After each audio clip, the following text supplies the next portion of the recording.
Well, I want to begin this morning by thanking Julie Riddle for those beautiful words this morning. And I really want to thank our entire Creation Justice team for all the work that they've been doing this month for Creation Justice Month. This past Thursday, we had over 50 people here in our Friendship Hall for a presentation by former Senator Patty Burkholz about how to make our lakes great again. And yesterday, 30 of us went to Douglas Beach and Oval Beach for a beach cleanup. And of course, as I mentioned at the top of the service, this upcoming Thursday, we will have a recycling event. We're so grateful that our church has a Creation Justice team. Now, many years ago, well before I was the pastor here, this congregation designated itself as a whole earth church. And you'll see that in your bulletin every Sunday. It's part of our church's mission statement. And if you get our church brochure, you see that there's a logo for Whole Earth Church. It means that we are a green congregation. We're committed to recycling and to taking care of this beautiful planet. But what happened last year was the term Whole Earth Church has now been replaced, and the new terminology is called Creation Justice Churches. And so we hope to have that new logo and those new words in our future brochures and mission statement. What Creation Justice does is it takes Whole Earth Church a step further, and it says that caring for the planet is actually a justice issue. And I'm really proud to say that our little church, UCC, is one of the first Creation Justice churches in all of the United Church of Christ.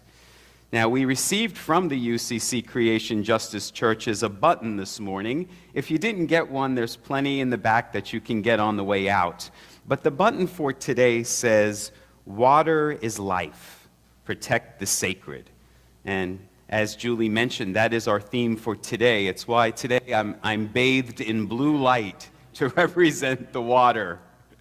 Water, our planet, is mostly made of water, and our bodies are mostly made of water. All living things, plants, animals, humans, we are dependent upon water for survival. Water is life. If the water dies, we die. Water is life. Protect the sacred. It is why I think so many cultures and so many religions around the world revere water. And we know water is used in so many religious rituals and sacred rites, like it is in our baptism. Jesus called this water living water. And as we heard in our words of integration, our Native American brothers and sisters believed that water had a soul, a spirit, that it was alive. And so we come to the water, as it says in Isaiah, "Let all who thirst, let all who seek, let them come to the water." Water is referenced more than 500 times in the Bible. In the very first verse of the Bible, it says that when the earth was still formless and void, the Spirit of God was moving along the waters. So in the Bible, water is a symbol for the Spirit of God, the presence of the divine. We come to the water, to this living God, this living water. And this water has the power to cleanse us and to heal us, both physically and spiritually.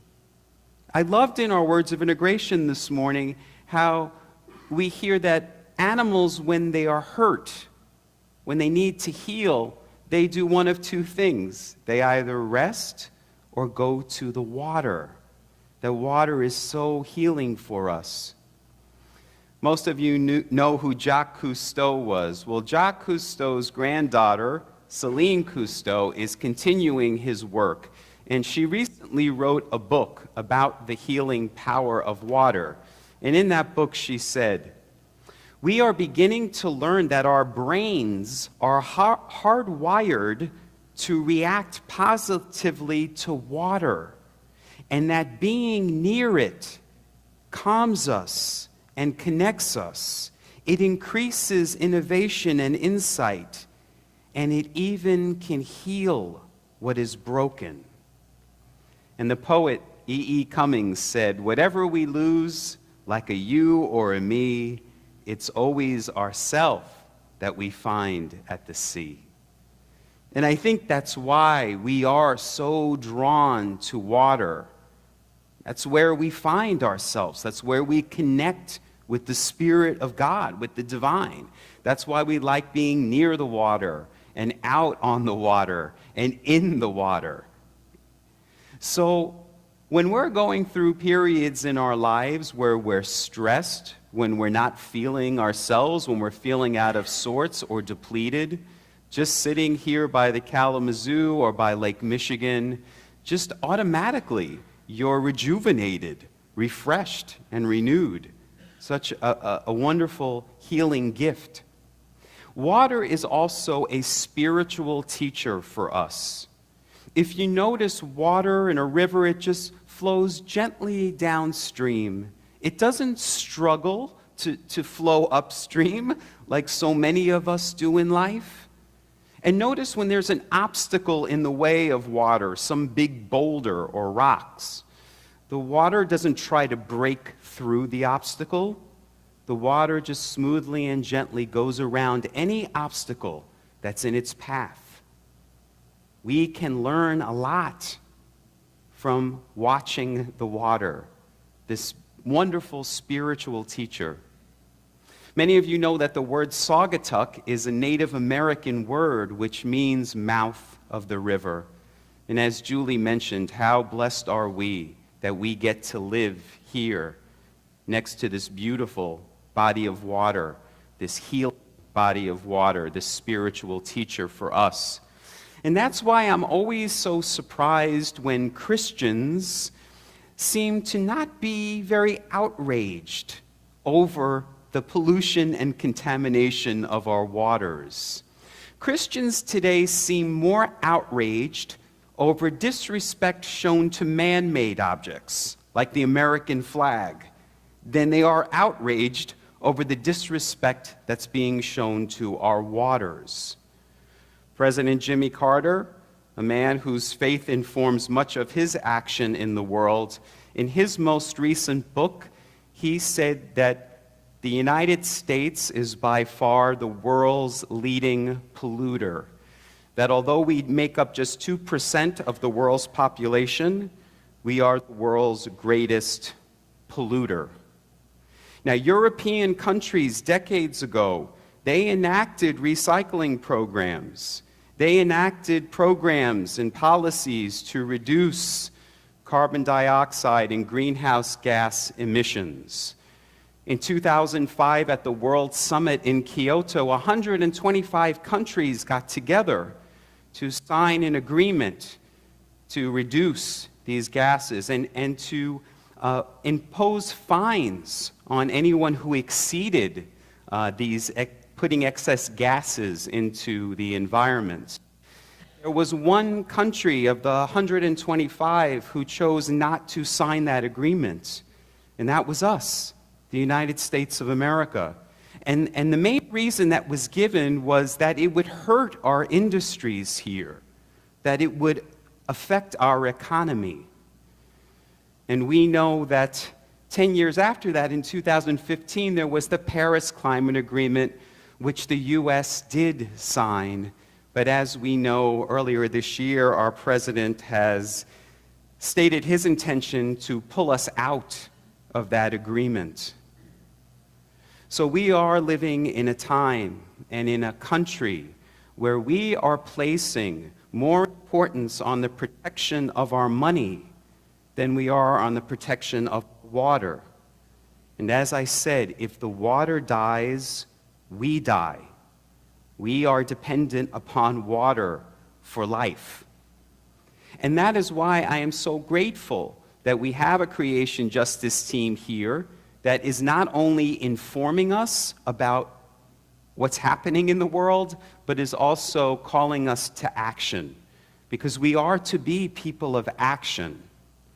However, as I said last Sunday, we are also called to be people of prayer. We're not called to only be people of prayer. We're called to be people of prayer and action.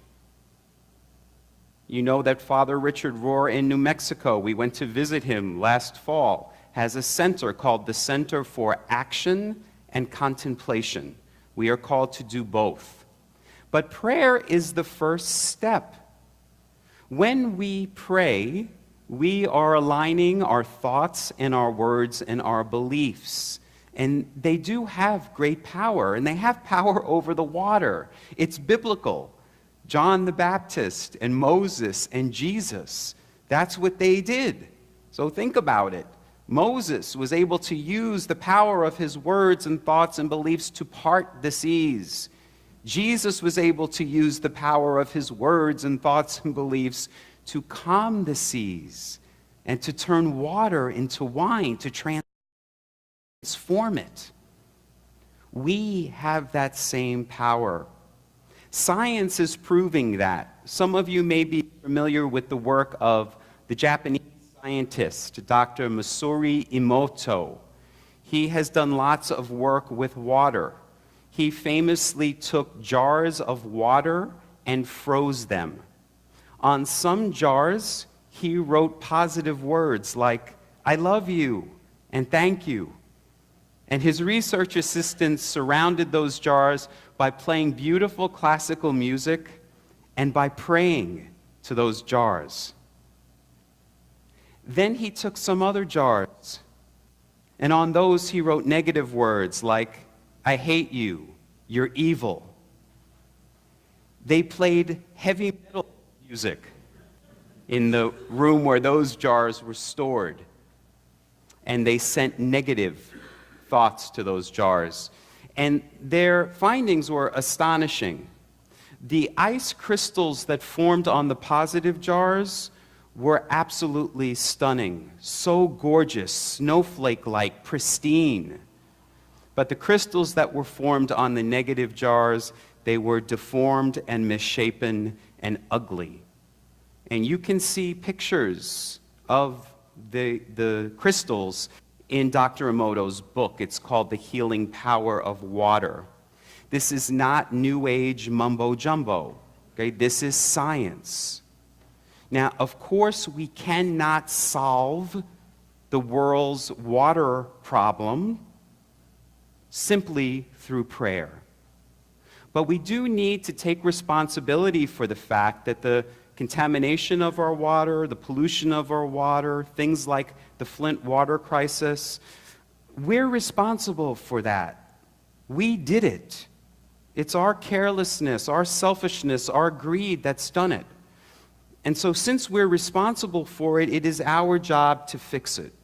So we can start first with prayer. We can start first by expressing our gratitude to the water. And we can do that every time we're around it or in it, or when we're taking a shower or drinking a big glass of water. Apologize to the water. Give gratitude to the water. But then the next step is to educate ourselves and to go take action. It is not too late to change what is happening. It isn't. At our Make Our Lakes Great Again presentation this past Thursday, Patty Burkos told us that this body of water here, the Kalamazoo River, the water closest to us, is the most polluted river in the entire United States.